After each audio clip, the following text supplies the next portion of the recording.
எல்லாருக்கும் வணக்கங்க. இன்னைக்கு நம்ம ஈரோடு அம்மாச்சி சமையல் கிச்சன்ல இன்னைக்கு என்ன பண்ண போறோம் அப்படின்னு பாத்தீங்கன்னா, இன்னைக்கு இந்த மாம்பழத்தை வச்சுட்டு ஒரு அருமையான ஒரு கேசரி ஒன்று பண்ணலாம். அது எப்படி செய்யலாம்னு பார்க்கலாம் வாங்க.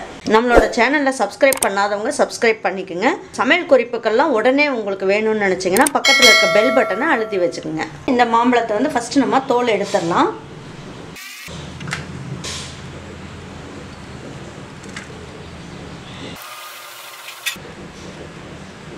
இந்த மாதிரி தோலெல்லாம் எடுத்துருவோம். எடுத்துட்டு இதை நல்லா சின்னதாக அப்படி நறுக்கிக்கலாம்.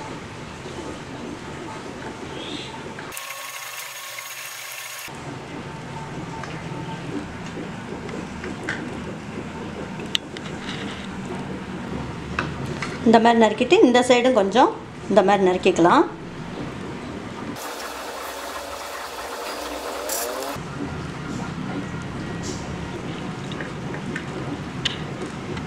பாருங்க, நல்லா கியூப்ஸ் மாதிரி சூப்பராக வருது பாருங்க. மீதி இருக்கிறதெல்லாம் என்ன பண்ணலாம், இந்த மாதிரி இந்த சதையெல்லாம் எடுத்துட்டு நல்லா மிக்சியில் போட்டு நல்லா கூழ் மாதிரி கொஞ்சம் அரைச்சி எடுத்துக்கோங்க. இப்போ இதுக்கு நம்ம ஃபஸ்ட்டு என்ன பண்ணலாம், ஒரு 2 ஸ்பூன் அளவுக்கு நெய் ஊற்றிக்கலாம்.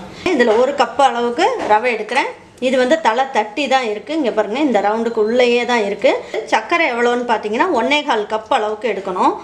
இந்த ரவை வந்து 1 கப் எடுத்தோம்னா 1/4 கப் அளவுக்கு நெய் எடுத்துக்கணும். இதுதான் மெஷர்மெண்ட் உங்களுக்கு. இந்த 1/4 கப் நெய்லேயே நான் 2 ஸ்பூன் அளவுக்கு நான் இதில் வந்து நெய் ஊற்றிருக்கேன். இப்போ இது எதுக்கு ஊற்றிருக்கேன்னு பார்த்தீங்கன்னா, இதில் வந்து முந்திரி பருப்பெல்லாம் கொஞ்சம் வறுத்து எடுத்துக்கலாம். உங்களுக்கு தேவையான அளவுக்கு நீங்கள் முந்திரி பருப்பு போட்டுக்கோங்க. பாருங்கள், இப்போ நம்ம இந்த கேசரிக்கு தேவையான அளவுக்கு நம்ம வந்து ஏலக்காய் வந்து 5 ஏலக்காய் எடுத்திருக்கேன். இது அப்படியே நுணுக்கிறதுக்கு கஷ்டமாக இருக்கும் அப்படிங்கிறதுனால கொஞ்சம் சர்க்கரை போட்டு நம்ம அதை நுணுக்கி எடுத்துக்கலாம். பாருங்கள், முந்திரி பருப்பு நல்லா பொரிஞ்சிருச்சு. இப்போ இதை எடுத்துடலாம். இப்போ திராட்சையும் பொரிச்சு எடுத்துக்கலாம். திராட்சை வந்து நல்லா பலூன் மாதிரி வந்துருச்சு. இப்போ இந்த மாதிரி வந்துட்டாலே நல்லா பொரிஞ்சிருச்சுன்னு அர்த்தம். இப்போ எடுத்துடலாம். இப்போ நான் 1 கப் அளவுக்கு ரவை எடுத்து வச்சுருக்கேன். இந்த நெய்லேயே வறுத்து எடுத்துக்கலாம்.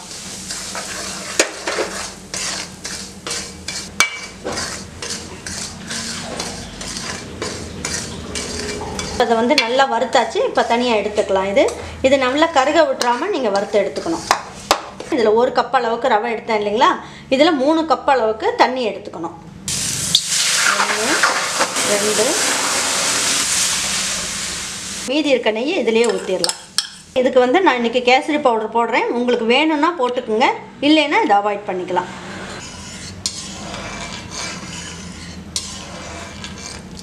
பாருங்கள், இதை தட்டு வச்சு மூடி வச்சிடலாம். தண்ணி வந்து நல்லா கொதிக்கிற மாதிரி கொதிக்கணும்.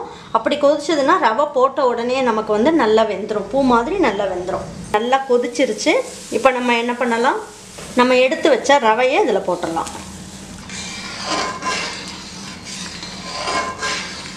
பாருங்கள், நல்லா கிளறி விட்டாச்சு. கட்டிலாம் எதுவுமே இல்லை.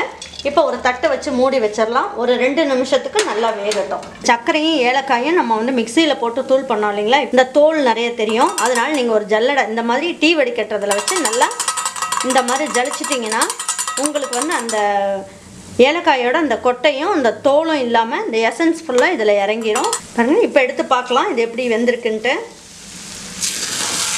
பாருங்கள், நல்லா 1.25 கப் அளவுக்கு சர்க்கரை எடுத்து வச்சுருக்கேன். இப்போ இதை இதில் போட்டுக்கலாம்.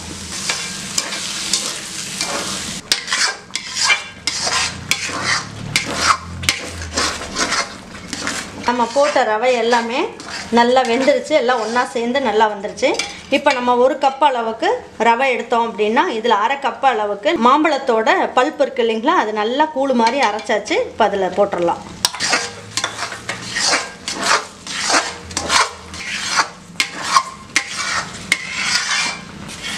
இப்போ லேசாக தட்டை வச்சு மூடி வச்சிடலாம். ஒரு 2 நிமிஷத்துக்கு ஸ்லோ ஃப்ளேமில் வச்சிங்கன்னா இந்த மாம்பழத்தோட வாசமும் இந்த கேசரிக்குள்ளே இறங்கிடும். அப்போ ரொம்ப நல்லாயிருக்கும் டேஸ்ட்டு. இப்போ என்ன பண்ணலாம், எடுத்து வச்ச திராட்சை இருக்குது இல்லைங்களா, அதையும் கொஞ்சம் போட்டுக்கலாம். முந்திரி பருப்பையும் எடுத்து போட்டுக்குவோம். இப்போ நம்ம கட் பண்ணி எடுத்து வச்சுருக்கோம் இல்லைங்களா, அந்த மாம்பழத்தையும் கொஞ்சமாக எடுத்து தூவி விட்டுக்கலாம். சாப்பிட்றதுக்கு ரொம்ப நல்லாயிருக்கும். இப்போ ஏலக்காய் நுணுக்கி வச்சோம் இல்லைங்களா, அந்த பவுடரை கொஞ்சம் போட்டுக்கலாம். நமக்கு ஏலக்காய் டேஸ்ட் வேணும்னா போட்டுக்கலாம். அப்படி இல்லைன்னா இந்த மாம்பழத்தோட சுவையிலேயே இந்த கேசரி வந்து ரொம்ப அருமையாக இருக்கும். பாருங்கள், சட்டிலேயே ஒட்டாமல் ரொம்ப நல்லா வந்திருக்கு. இப்போ இதை எடுத்து வச்சு பரிமாறிடலாம் வாங்க. சூப்பரான மாம்பழ கேசரி ரொம்ப அருமையாக வந்திருக்கு. நல்லா அப்படியே எடுத்த உடனே அப்படியே அல்வா பதத்தில் ரொம்ப நல்லாயிருக்கு. இதே மாதிரி ஒரு மாம்பழ கேசரியை உங்கள் வீட்டில் இருக்க பிள்ளைங்களுக்கும் பெரியவங்களுக்கும் நீங்கள் செஞ்சு கொடுங்க. கண்டிப்பாக வேண்டானே சொல்லாமல் ரொம்ப நல்லா விரும்பி சாப்பிடுவாங்க. அந்த அளவுக்கு டேஸ்ட் ரொம்ப நல்லாயிருக்கு. மாம்பழத்தோட ஃப்ளேவர் வந்து அந்த அளவுக்கு கேசரிக்குள்ளே நல்லா இறங்கியிருக்கு.